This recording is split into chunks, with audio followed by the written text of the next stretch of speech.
Hey, this is Ryan with Gates Hyundai, and today we're checking out some of your most frequently asked questions. And today's question is, how do I make changes to my heads-up display? The heads-up display, or HUD, seen here from the driver's position, can display several different kinds of information that are incredibly helpful for the driver.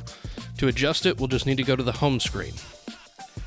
From the home screen, we're going to click Setup in the bottom right, and then Vehicle in the top left,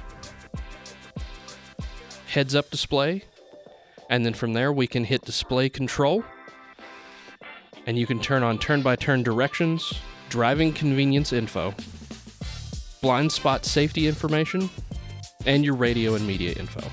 All of those can be shown in the HUD directly in front of the driver. In Display Control, you can adjust it for your height so it can be moved up. And there it goes.